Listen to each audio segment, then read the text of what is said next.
ഇമാം തിർമുദി റിപ്പോർട്ട് ചെയ്യുന്ന ഒരു ഹദീസിൽ വരുന്നുണ്ട്.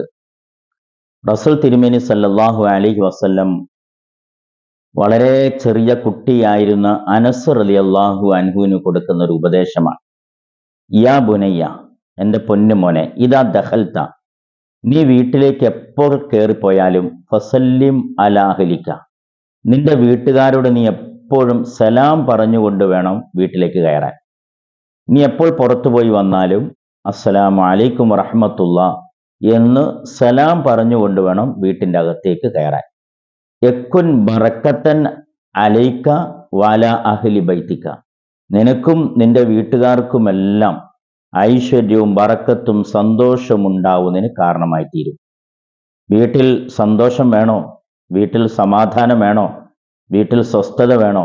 എല്ലാവരും അങ്ങോട്ടും ഇങ്ങോട്ടും സലാം പറയുക. കുടുംബനാഥൻ പുറത്തുപോയി വന്നാലും സലാം പറഞ്ഞ് കയറുക. കുട്ടികൾ പുറത്തുപോയി വന്നാലും സലാം പറഞ്ഞ് വീട്ടിലേക്ക് കയറുക.